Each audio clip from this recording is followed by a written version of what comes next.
Good morning and welcome to you all. This is an exciting time for the city of Coatesville. In the midst of everything that's going on, we're moving forward. We're progressing in a really positive manner. We're just excited about the direction of our city. And to all of you who have joined us, welcome to the city of Coatesville and the inner workings of some of the things. And at this time, I would like to turn it over to our city manager, James Logan. Mr. Logan.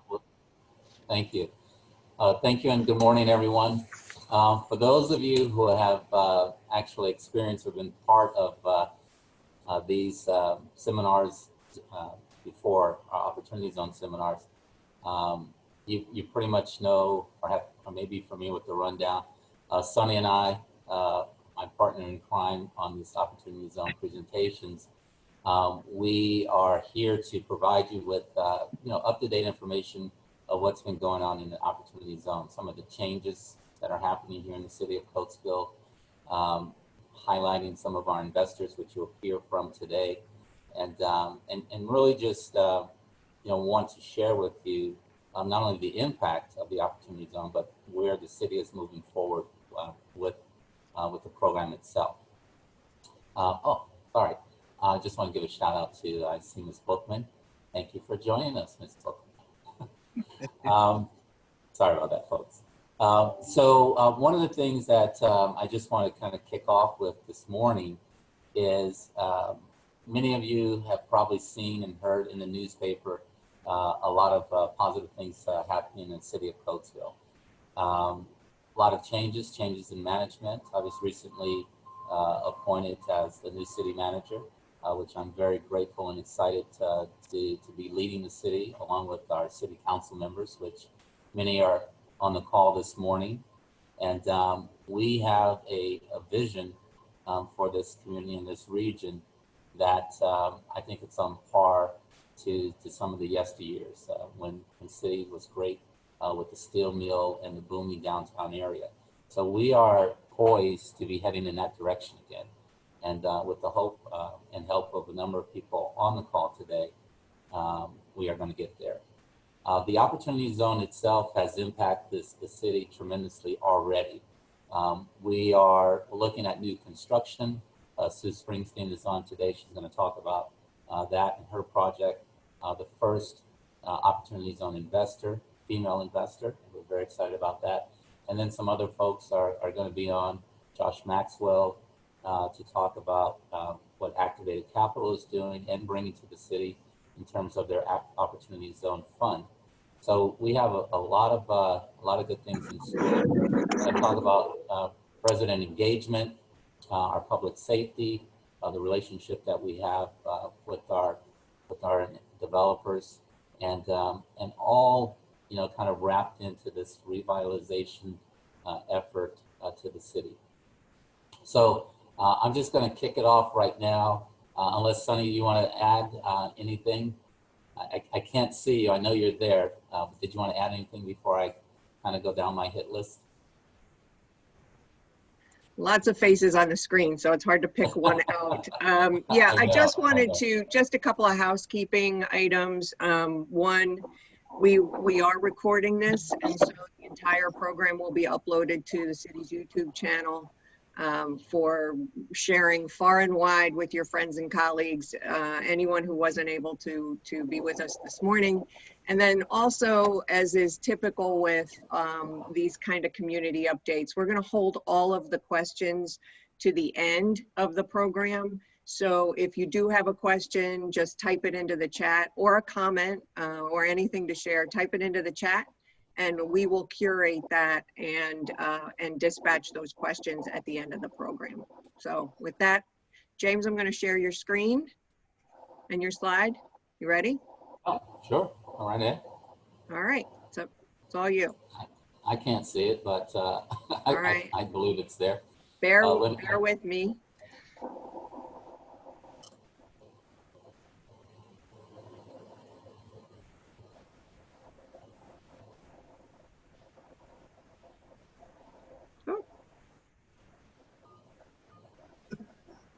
How's that?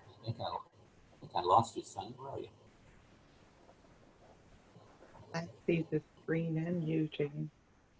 Can you see the screen? Yes. Okay, great, great. Well, so if you see the screen, basically, I'm just going to kind of, talk about some of the highlights that's going on.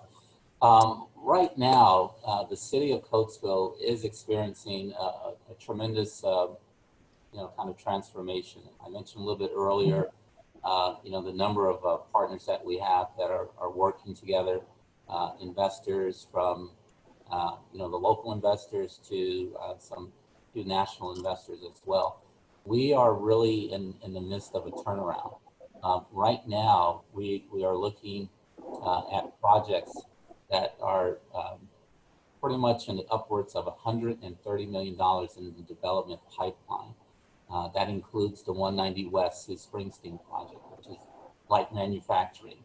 It's an incubator, it's an accelerator, it's a technology, a type of organization. We have a project that's coming online over at the Flats. We have the train station project, which is hitting about $65 million in total investment for that particular project. We have 30 and 82 realignment, which will improve the traffic flow as you come in and out of the community. We have the Gateway project, which is on the corner of First and 82, First and Lincoln Highway, which is 34,000 square foot retail and commercial building. We're going to have a little bit of a mixture there. That's going to be in 2 phases. And then we have our streetscape projects, which if you've been coming into the city of Coatesville lately, you can see the streetscape sidewalk work that's being done right between First and maybe Second. So a lot of things are happening right now. I'm a little nervous personally because there's so much activity going on. I'm sure we're going to see traffic jams throughout the city, but that's a nice thing. So going into what is happening in terms of our vision, one of the things that we are working on, aside from our revitalization efforts in commercial building and development, is our workforce. The city of Coatesville has an opportunity to create, through these projects, a workforce development plan where we are going to be looking at creating a diverse pipeline of workers. And how we're going to do that? Well, we're going to do that by partnering with some of our local industries. That includes electrical, our manufacturers, our tech companies, our food industry leaders, to create a hybrid of training modules that will be validated by these industry leaders. This will help with building a pipeline here in Coatesville.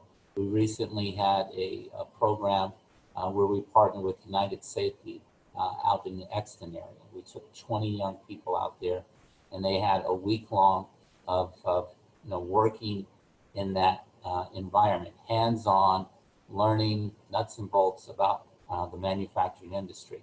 So it's those type of initiatives and programs that we're looking to train up some of our low-wage earners and to get them in a position to be higher wage earners, so that they can maybe transition out of some of the rental properties here in the city of Coatesville into becoming first-time home buyers, which Josh and Uriah, who are on the call this morning, are going to talk about. In addition to that, these industry partnerships are really critical in our youth development.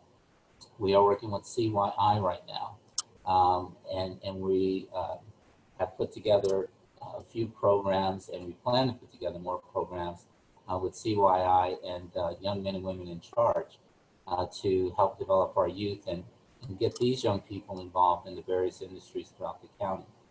As you all know, we are one of the richest counties in the Commonwealth, and there's no reason why the city of Coatesville cannot have a dynamic workforce development initiative or programs for the young people as well as the adults here in the city. So that's one of the initiatives that we're going to be working in. I'm going to be working on for the next several months, so that we can ensure a strong talent pool in the city. In addition to that, in order to get people to work, we need transportation. We were on a call this morning with Tim Phelps with TMAC, and we were talking about some of the transportation challenges and benefits of having transportation in this region. Right now, many of you know that the city of Coatesville has SEPTA bus, or maybe you don't know that, but SEPTA does stop in Coatesville in the evening right now. We're trying to look at how to expand some of those services. We have a number of people that are commuting from Parksburg to Coatesville and from Coatesville and beyond. But we have to improve our transportation system as we are beginning to grow. So we know that transportation is going to be important. It's going to have a tremendous impact in the job market. We've identified accessibility points. So what we're going to be doing is looking at where the stops are, where the routes are. Are there opportunities to increase the ridership in here so we can take individuals off of that 30 bypass in the morning and get them into the buses. As we look towards the future, we have a train station that's going to be coming online. So one of the things that we're going to definitely promote and be a strong advocate for is, again, commuter use of our train station. We're looking to build a $15 million 480 space garage that will accommodate commuters coming in and out of the city. So the transportation network in the city is certainly going to improve, and we're very excited about that. On to parks and public spaces. Many of you who have been in Coatesville, you know that it's a very walkable community. It's safe. We pride ourselves on the quality of life here. We have a wonderful police department that does outstanding work in terms of our community policing. We have youth engagement when it comes to our public spaces and our parks.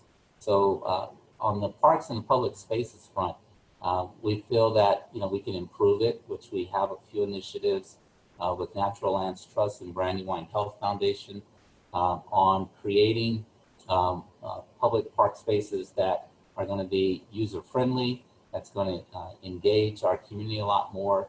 We'll have walkable areas to improve our quality of life. And certainly we haven't forgot about our seniors. So we will have things in our parks and public spaces that the seniors will be able to take advantage of as well. We are also looking to remodel or even rebuild our community center, which is on the east end. The community center for a number of years was the beacon in the community on the east end. We are hoping to have some investors that are interested in the city of Coatesville and helping us develop our youth through that community center, look at what we can do moving forward with that community center back online. One of the things that we hope to implement in the community center is a kitchen, a commercial kitchen, along with some computer labs for young people and adults to study up on anything from coding to creating your own websites.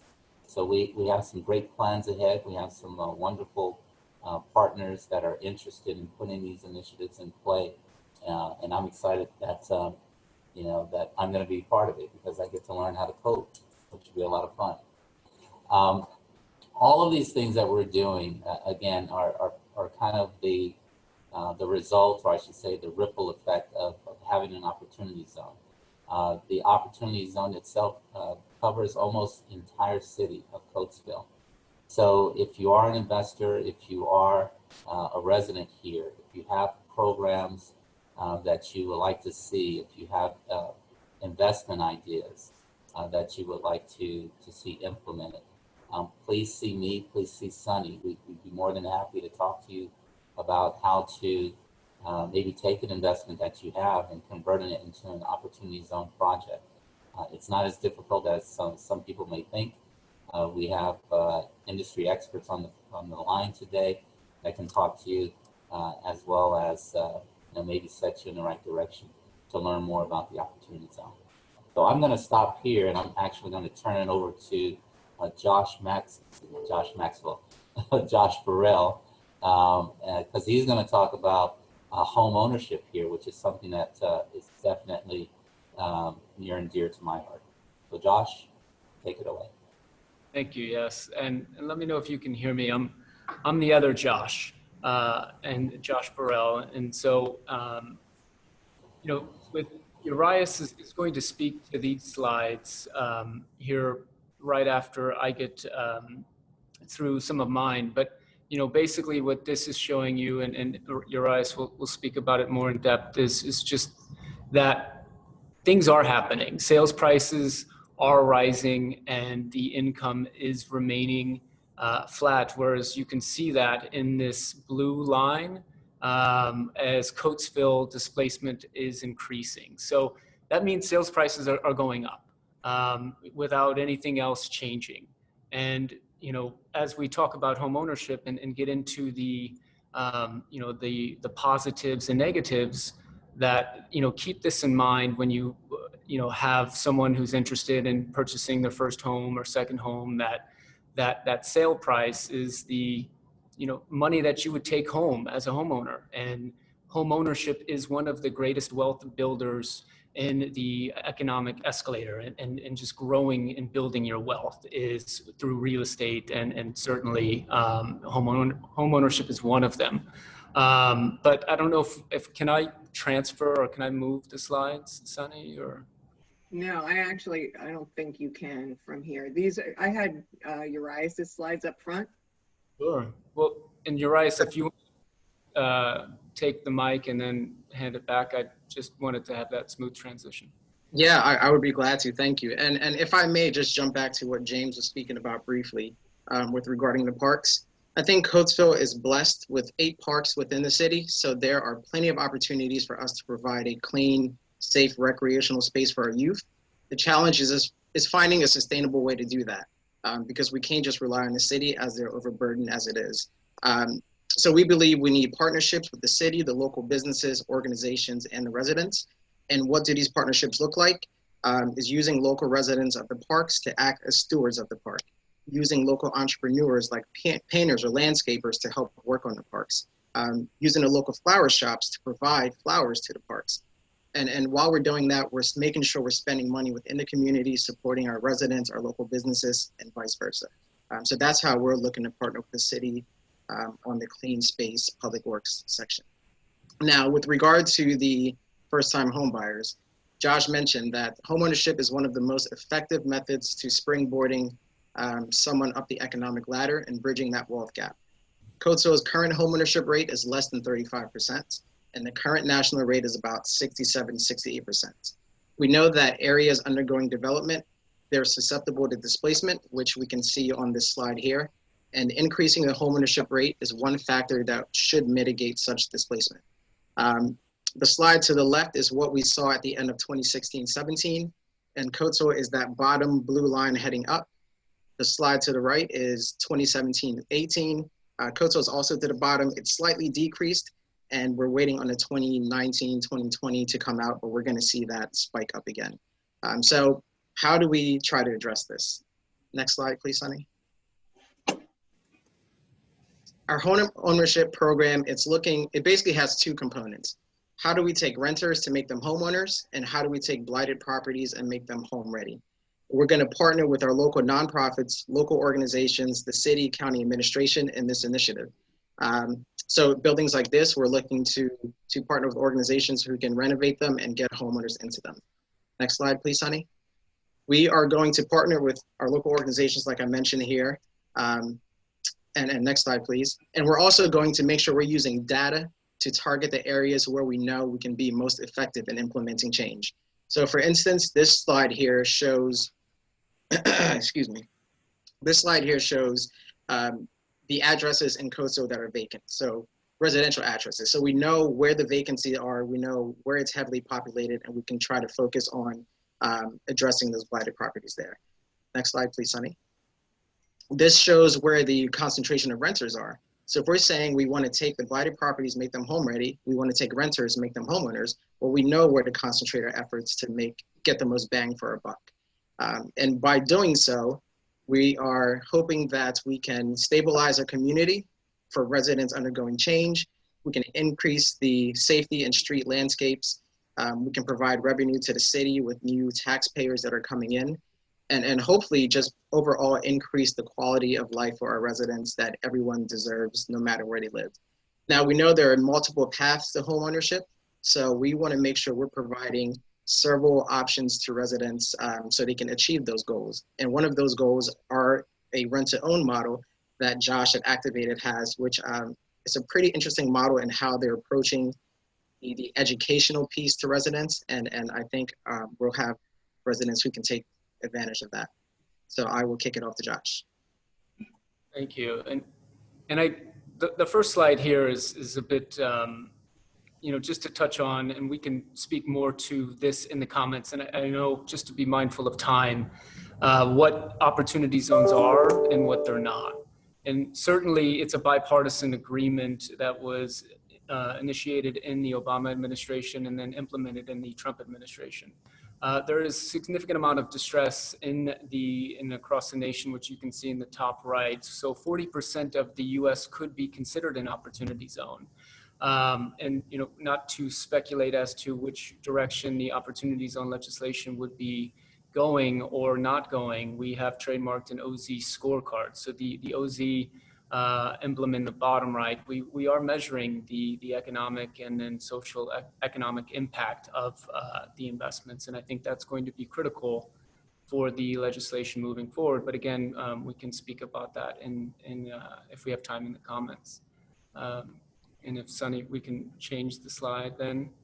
I just wanted to highlight again as an investor, what options are currently available and what may or may not be available with the new administration. There has been discussions about 1031 exchanges ceasing to exist or becoming more difficult, which makes the opportunities on legislation the optimal or the fit for that. Rental demand is increasing, as Urias mentioned. It is significant in Coatesville, but it is across the nation. So, one of our goals is what we've talked about is trying to increase the economic escalator, which would be considered home ownership in that regard. But if we can change the slide again, I just want to make sure we have enough time. Home ownership is the ultimate key, but there's a lot of minor victories that go into that. And so there are a lot of purchases that you may need to have before you become that homeowner. Homeowners typically is the largest purchase in your lifetimes. And we try to help get in car loans and making sure credit scores are in a place where you can have a solid and a positive history where you have those building blocks in place. And that's where Urias mentioned on the rent to own, it's really more of a lease to own in that compound interest is the eighth wonder of the world. It could either work for you or against you, and it works the exact same, either it's positive or negative. So credit card interest is negative and home ownership is certainly positive. So we want to just make sure that negative is not being a detriment and certainly trying to focus more on that positive, which would be home ownership as the ultimate goal. And I can showcase that in the next slide on Sunny. I believe when we talk about rent to own or lease to own and compound interest, it makes a lot of sense to have a year or two having that compound interest where your money grows with you and you're in a place now where you're, having a car loan being paid on time and other, your savings accounts are having 3 to 4 months of savings, and we can showcase that too. But that's just where we're showcasing a positive influence of compound interest. Credit cards work exactly the same, but in a negative manner. And that's really where we want to showcase this as the home ownership. But again, if we can just transfer to the next slide to the vacant properties that Urias was mentioning, and they're not just too residential. There are commercial properties as well that we've redeveloped, and that's where I'm sitting in right now. So, the lighting, I'm on stage in Revival's conservatory, and so they have shows every night. We'd love for everyone to come out and support with some of the tickets and some of the shows that they have. Everything is socially distanced, but it's performing arts with purpose. And there's just a lot of variety of shows to bring to the community, to have something to also do and be able to see while you're in that walkable downtown area. And then, Sunny, if you can have the next slide. So to be able to see the vision of what it was to versus what it is now, you can see on the left that this is what it used to be, a vacant building, and this is what it is now. It's, I think, transformative. I'd love to get some more comments and feedback, but it was a team effort. There was, ourselves, New Heritage Properties, we had over 33 individuals working throughout COVID with the permits, socially distancing and certainly taking that into consideration, where we opened just about 2 months ago with Revival Productions being the tenant. And then if just going on and you can see, again, it was a vacant school. It was something that we repurposed into there's a ballet, there's different classes, there's a lot of different fitness drop-in courses that you can take, and it's great. So it's been, widely successful. There's a lot of ticket sales from all over the county and the state coming in to see some shows. And, we can speak to the HVAC and understanding that there's 5 zones where it circulates air safely and effectively. And that's all the critical components of where we are living in a post-COVID world. And then Sunny, just one more. I think I have 1 or 2 more maybe slides. And this just showcases again the art of the before and after. We're not stopping there. We are converting the church into an event center and just facility for hosting corporate events, and then a boutique hotel, which you can see some renderings. We are currently working towards that construction, but the virtual renderings in the top left, and then in the middle there too. So you can start to see the before and after again, but we'll look to try to open early next year. And I think that's it. I mean, I wanted to showcase that and be in the space of Revival, and it's, welcoming everyone to come by. Thanks, Josh. Again, we'll be taking questions in the chat box if anybody has questions for Urias or Josh. So I want to go back to some of the real estate projects, back to me. We're going to start with the flats. Everybody knows that 20+ acre parcel to the northwest corner of First Avenue and Lincoln Highway is the flats, right? So it is owned by the Redevelopment Authority, has been for the last 10+ years. And the Redevelopment Authority more recently entered into an agreement of sale with the National Sports and Events Center. And because this site is the last significant developable parcel within the city's municipal boundaries, the city and the RDA have been really dedicated to making sure that whatever happens there will be most impactful to the city's revitalization efforts and its economic future. So last month, the RDA board entered into this agreement of sale with NSEC after months of considering proposals from other developers. The RDA felt that this particular project was going to have the greatest economic impact on the city and the region. It's a $54 million development, and it's projected to bring more than 300 construction jobs, about 100 permanent full-time positions, and attract about 500,000 visitors a year. It fits into our multi-municipal economic development plan, which is a partnership between South Coatesville, Valley Township, and the city of Coatesville, which was, we embarked upon that to bring jobs and more economic opportunity to the region. It also fits into the county's Landscapes 3 plan, where they drive development into the urban centers in an effort to preserve open space. So details of that agreement of sale are still being worked through.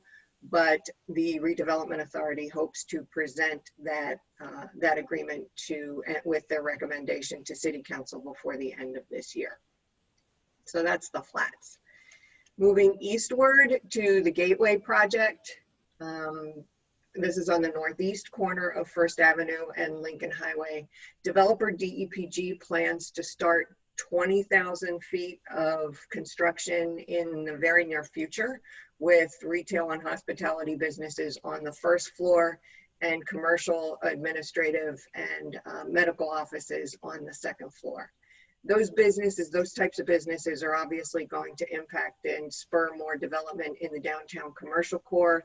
The upper floor office and administrative will obviously bring daytime workers that are going to patronize downtown businesses. Again, spurring that development in the commercial corridor. Part of this development project includes streetscape improvements, and this is new curbs, new sidewalks, real trees, new street lamps, and street amenities like benches and trash cans. And this is the area from First Avenue to Second Avenue on the south side as part of that Gateway project. But in 2021, the city has secured the funds to move this and to continue the streetscape improvements through to Third Avenue.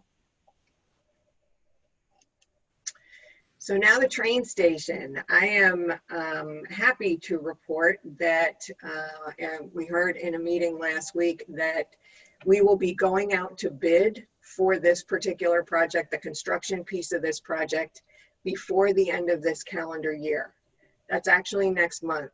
So a round of applause. After many years of planning, PennDOT and Amtrak have assured us that this project's going out to bid before the end of the year.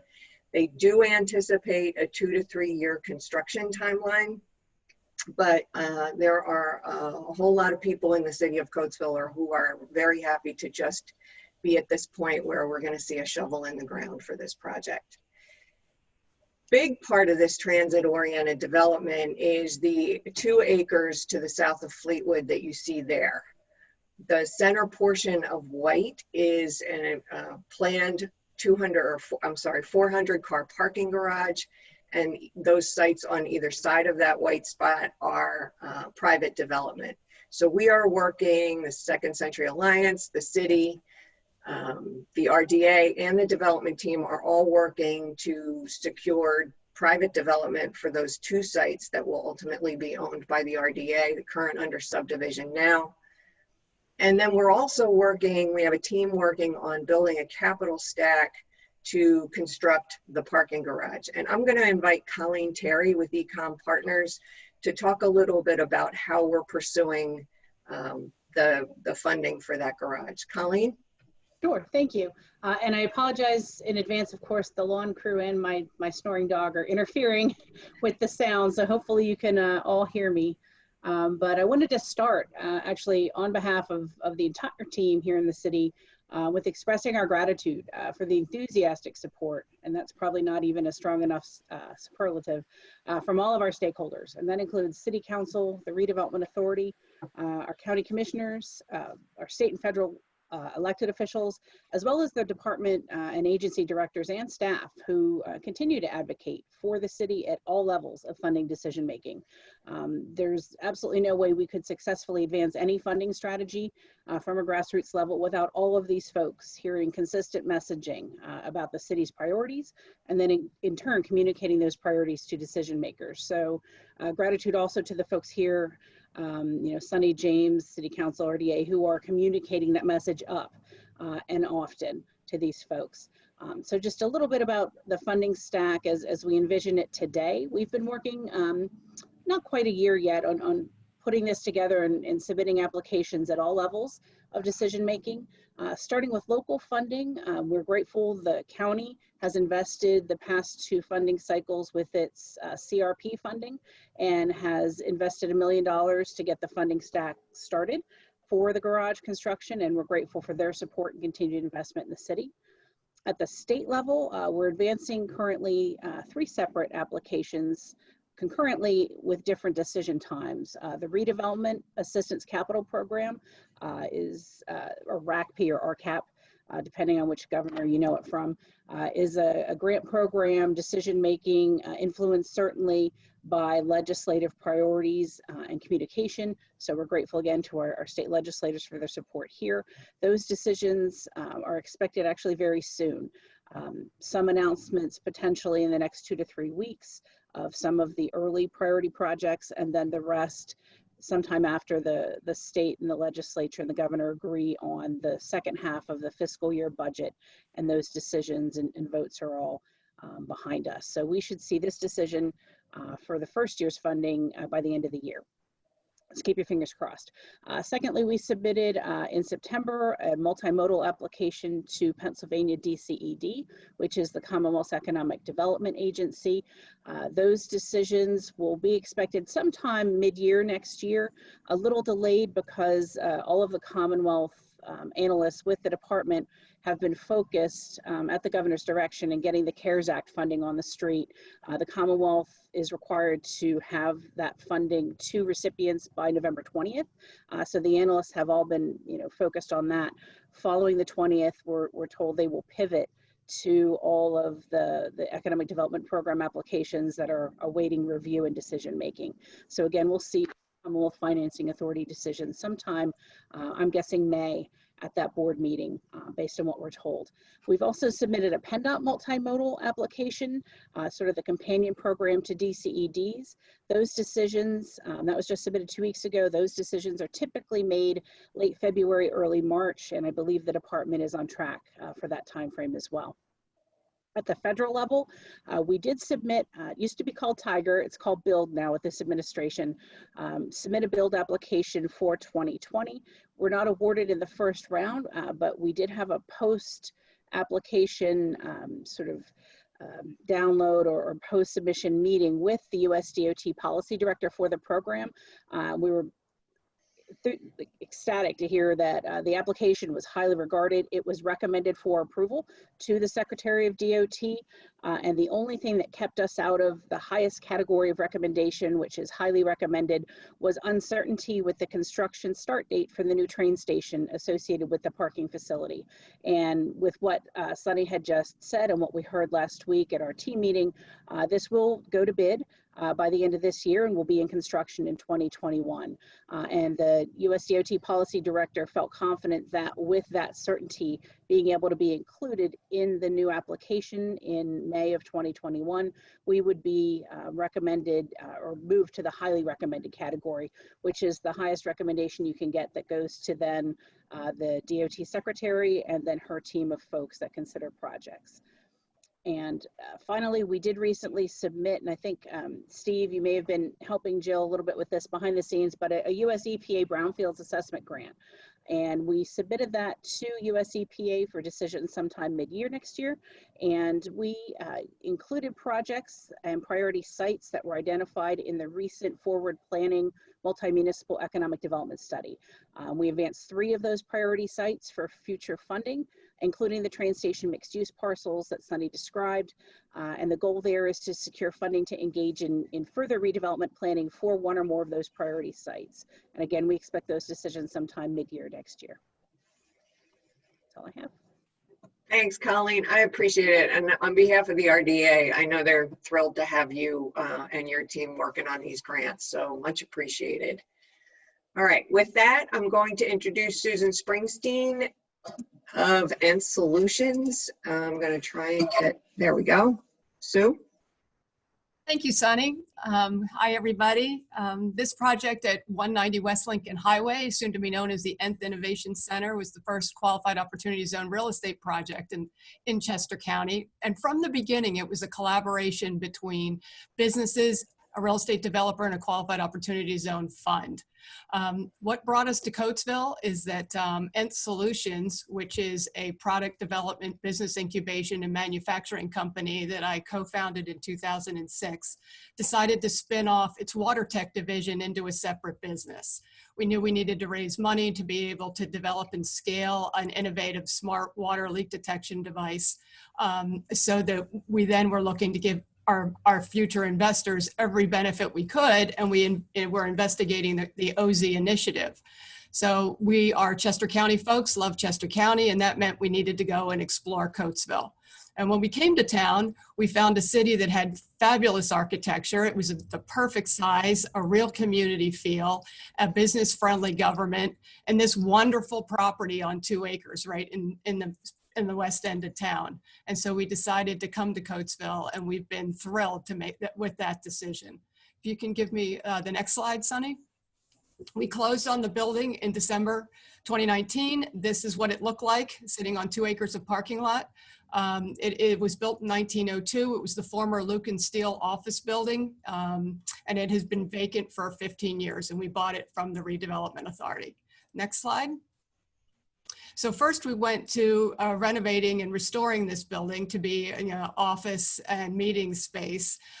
We paid particular attention to preserve a lot of the historic, both interior and exterior features of the building so that we can really respect Coatesville's history. Right now, this building is about 80% complete on the inside, and the exterior is nearly all complete, is nearly finished. If you'll go to the next slide. We then added an expansion building. This is about half the size that the expansion building actually will be when it's complete. Shout out on the left-hand side to Valley Creek Productions, who took that drone picture on the left. So interesting feature to kind of support the city's claim of being business friendly. We got through land development approval on this new development within 90 days during the height of COVID business shutdown when City Hall was essentially closed. So to me, that demonstrates the fact that the city's really open for business and really to work with anyone who wants to come here with a really good project. This is a 20,000 square foot addition to a 9,000 square foot historic structure. And so far we've created about 45 construction jobs, and we've done, and including businesses that are headquartered in the city. They'll just take me to the next slide, Sign. This is what the project will look like in late February, early March when we move in. Just to give you a sense of what's going to be there, it is an innovation incubation center. On the historic building will house sales, marketing, administrative offices with a podcast studio, a film and photography studio, and meeting space and kitchen on that ground floor. We've already been partnering with the city and helping to support and foster the entrepreneurial sort of ecosystem within the community. There's a lot of people looking to start and grow their side businesses, and there's a big effort to help them do that so they can take advantage of the coming growth in the city, and we're looking forward to being a part of that. So we have multi event space down there. And then on the expansion building, the bottom floor will be an engineering lab, testing facility, light manufacturing facility, warehouse, and office. On the second floor is additional office space for other companies who want to come in and be part of this concept to commercialization ecosystem. We are also working with Chester County Economic Development Council and the Commonwealth of Pennsylvania to get this location designated as a Keystone Innovative Zone. For businesses less than 8 years old, it enables them to get to qualify for tax credits based on increased year-over-year revenue. So it enables us to leverage the OZ benefits with an additional benefit to attract early stage innovative tech companies to the city. Next slide. These are the businesses that have already committed to be headquartered there at the Nth Innovation Center. And Solutions, which is the name tenant. H2O Connected is was the first qualified opportunity zone business in Chester County. I run that now. It's woman-owned. And the company that kind of started us on this project. And then Bioforce Analytics is a technology company that provides motion measurement devices for industry and also high school and college physics labs. Proud for Capital is a developer. He's going to have a permanent footprint in the city. Balanced Engineering I'm particularly proud of because this company was actually started in Towson, Maryland, and is now moving to Coatesville to take advantage of the opportunity zone and hopefully the Keystone Innovation Zone, and we'll be helping incubate that business and bring it to market. But that shows how the OZ benefits are really helping to attract ongoing businesses to the city. And then we have a new company that we're helping to incubate. It's a Coatesville resident who had a great idea, came to us, wanted to bring his idea to the market, and we're helping him incubate his business and put his product into production. And then Priority Green develops, or actually has a long line of traffic signal and preemption devices that helps first responders control the traffic light to get safely to an emergency. And so they will also be located there. Okay, the next slide. This is just an example of some of the dozen or so products that will be made in Coatesville when we move. We will be bringing in 10 full-time and 15 part-time jobs when we first come into town, and we'll be adding an additional 25 to 35 jobs within the first 18 months based on the growth pattern of these products. If you'll take me to the next slide. One of our missions is sowing into the next generation, and Solutions and the companies that it's involved with have developed a long-term high school internship program that's paid, and we have now about a dozen high school interns from 5 different high schools that work alongside the professionals to develop products and launch them into the marketplace. So these students get real world experience. 15, over the last 4 years, 15 of our high school interns are actually named inventors on pending and issued patents because of their contribution to the inventive process. We're right now talking with an established high school internship, STEM internship and academic enrichment organization about locating here at the Nth Innovation Center so we can collaborate with them and grow our internship program, and kind of a win-win situation that we're really excited about. If you can go to the next slide.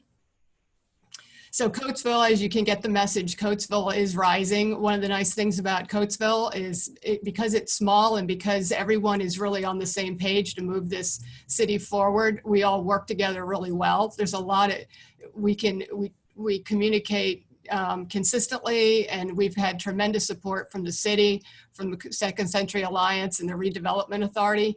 And if there's one thought I want to leave with you, we've talked a lot about the economic development impact and the value and the numbers reason of why you would get involved in an opportunity zone or a place like Coatesville.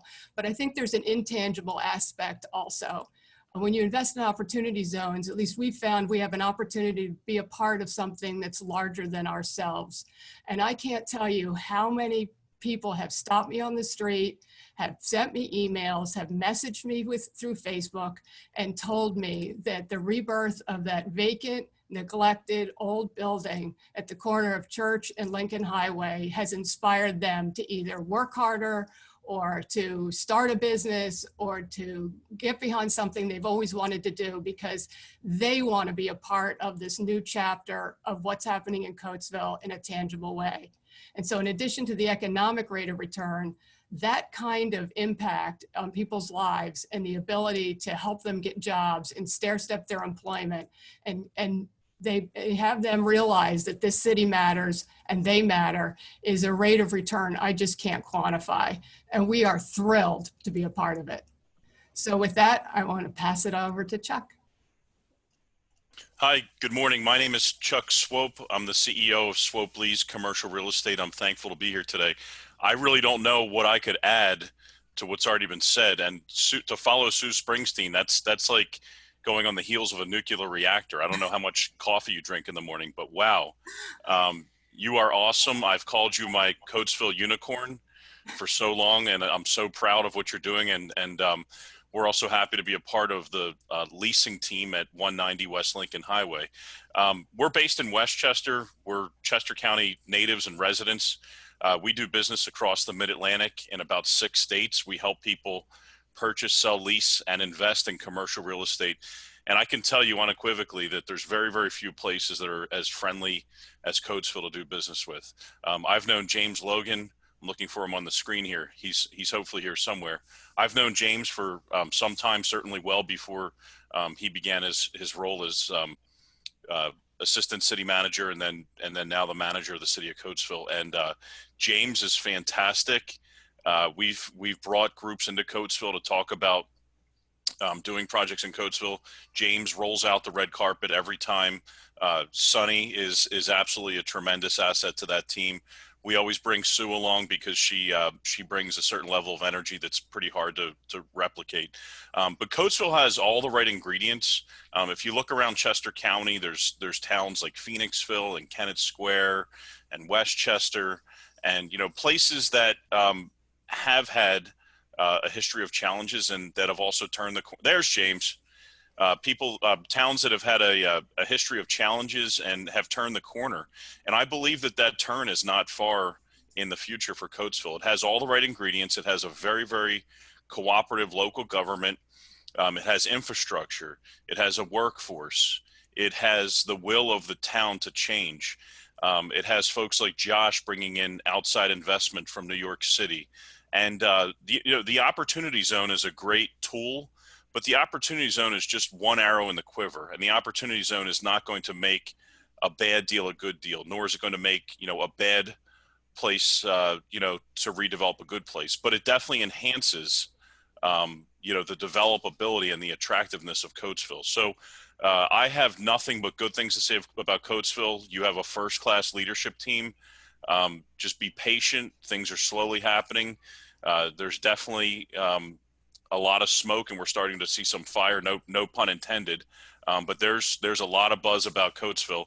I'm going to also share an article in the chat box for you to take with you today, and that article speaks to opportunity zones on a national level. So I'm very, very excited about Coatesville. I'm humbled to follow in Sue Springsteen and the others' steps this morning. I don't have much to add except it's coming, and get ready. And there's a new day ahead for Coatesville and the residents and the businesses and the stakeholders who call it home and who do business there and believe in Coatesville. At the end of the day, it's about believing in Coatesville, and the change is coming. So stand by. It's going to be here before you know it. Thanks for having me. Thanks, Chuck. Well, you've now heard from the entire cheerleading squad for the city of Coatesville. Thanks to all of the presenters. I have one, and Chuck, thanks for sharing that article, because I did have a chance to take a look at that. It's very informative. There is one question here in the chat. How does the current pandemic affect this discussion, rental versus ownership? I'm going to take a stab at that and say we, in spite of the pandemic, we have been moving forward. A lot of the real estate projects are in a phase where the pandemic is not impacting them. Outside, with the flats and the gateway and the train station, they've been moving along at the same pace they would regardless of the pandemic. Sue spoke to the fact that her project moved forward in spite of the pandemic. I can tell you that we have 5 businesses in downtown Coatesville that opened during the pandemic. So we haven't lost any businesses, but we actually added 5 new businesses in downtown. But I'm gonna turn it over to James to see if he wants to take a stab at that question, and then to also wrap things up, since that's it for the questions in the chat. James? No, I think you did. You answered it pretty well. I don't really have anything to add to it. I think, well, maybe I do. I think in terms of COVID, one of the unique things that we've seen, and it's something that the county has basically benefited from for a number of years, is this incubator kind of posture that we have, or position that we have. Oftentimes, Chester County is insulated, if you will, from a lot of things that may set normal communities back, whether it's a downturn in the economy or high unemployment and things like that. Chester County has always been a resilient county, and in the city of Coatesville, is that on steroids. I mean, it's a very, very resilient community, very dense. A number of our employees and individuals that live here, they may not have the luxury of working from home like other professionals, So what that means is those are the individuals that are really on the front line. So they're actually are still out there working and stimulating our little community here. So what that kind of transition to often is that entrepreneurial spirit. Recently, we had a kind of a startup business 8-week program in partnership with Kutztown University. And we had put through more than 20 individuals that were just starting up a business during COVID. And we were surprised to see that number. But we were also kind of like, wow, well, why wouldn't we have this enthusiasm? So because of COVID, we had to kind of pivot in how we were going to showcase these new startups. So we decided to do an outdoor pop-up. And the outdoor pop-up, which many of you may have seen throughout the country with some of the weekend food markets or farmers markets, we took that concept and we had outdoor tents. We spaced them about 10, probably 15 feet apart. And we brought in all of these new businesses and startups to participate in an outdoor pop-up. It was very successful. Some of these new businesses and owners, it was the first time that they ever experienced a commerce market like this. They were very enthusiastic. We had a 12-year-old who has a soap business. She was out there. She sold out twice. And we had some other wonderful entrepreneurs, which I'm sure Susan, she probably snapped up a few for her business. But they came out and they were not afraid of what was going on. One of the things that we all know during these times is that small businesses, those enterprises, will always be the driving engine to this country's prosperity. It is unfortunate that we're in this state where a number of them are closing. We have to find ways to support them, whether it's calling our local restaurants and ordering our food, or calling your carpenter and your electrical engineer. We have to keep them in business. And I know it may be a little risk or a little risky, but it is our small businesses that keep things going. And we have a number of those businesses and enterprise in the city of Coatesville. They're coming to Coatesville. They see the value of the opportunity zones, and they see other stakeholders like Josh and Susan, and these are the individuals that we want as a city to come to this community. We have a very clear vision of what Coatesville is going to be like. We are no longer in the steel mill industry. So even though we have a tremendous history, and it's a wonderful history, it is time for us to pivot. We have pivoted, and we're going in the direction of innovation. Susan mentioned the Keystone Innovation Zone. We're going down that path. We want to get small tech companies, small manufacturers, furniture makers. We want to get the culinary experts here, hospitality experts here. So we're putting ourselves out there as a home for folks to come to. And one of the things I just kind of want to close with is, as you're listening to some of these individuals today, they're not only our cheerleaders, but these are folks that are investing in this community. We have on the call today representatives from a number of our federal agencies that have come out to Coatesville back in February, and they openly said to us, what do you need? We're here to support you. We have our state officials, State Representative Williams. We have commissioners, we have senators and congressmen. They all are aware of what's going on here in the city of Coatesville, and they support the efforts. I think what they're seeing, in addition to the new leadership and the the outpour of support is that these projects are working. These projects are changing the city. And when you look at the county, the growth of this county is west. Not to take away anything on the east and the northeast or the southeast, but this western region is the upcoming region to be in. And we feel very confident that with everyone that's involved, everyone that's supporting our cause to revitalize the community, we see that there's going to be some major and great changes ahead.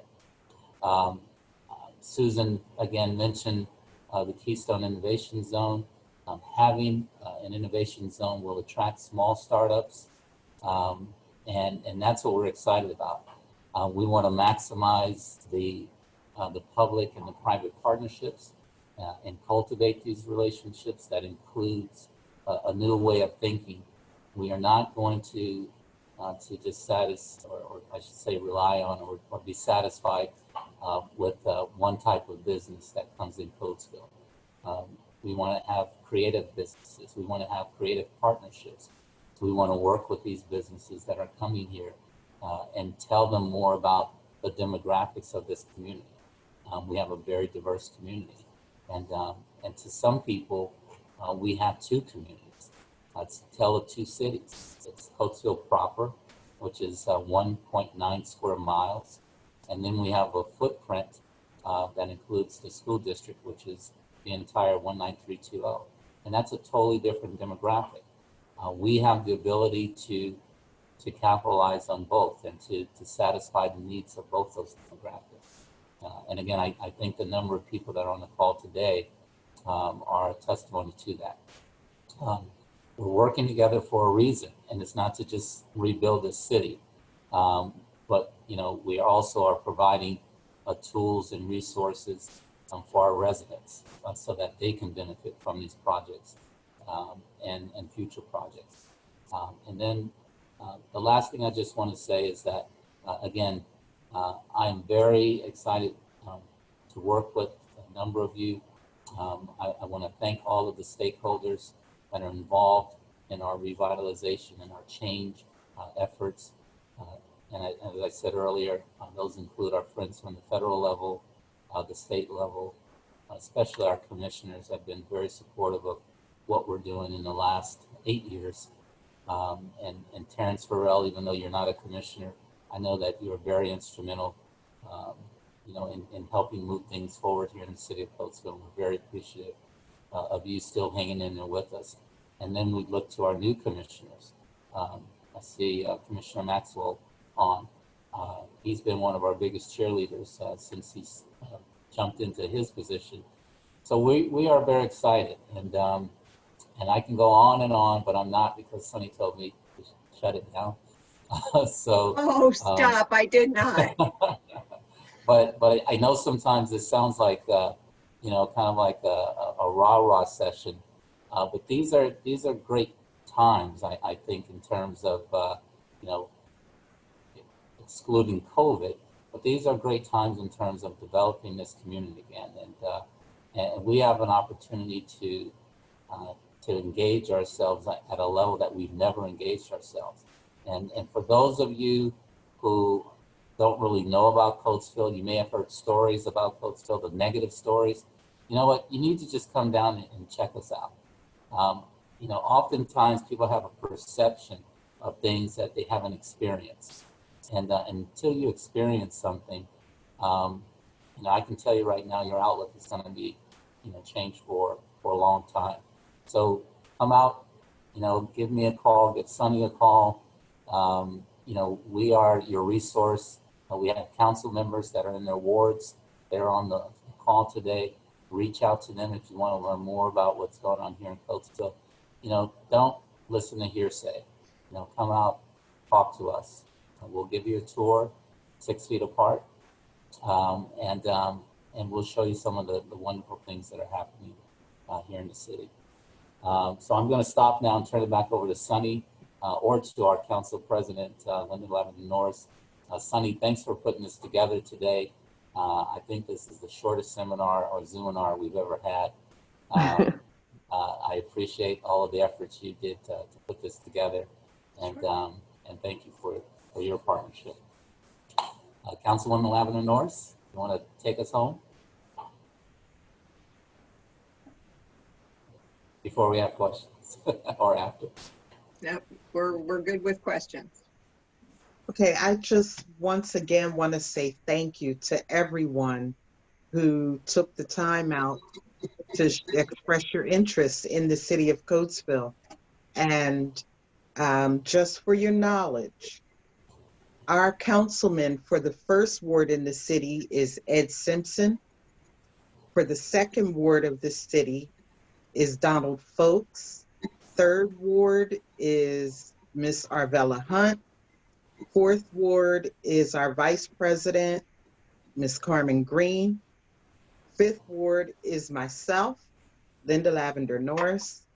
We have 2 at-large council members. One is Miss Khadijah Alameen, and the other is Miss Nydia Graves. And we are available to you.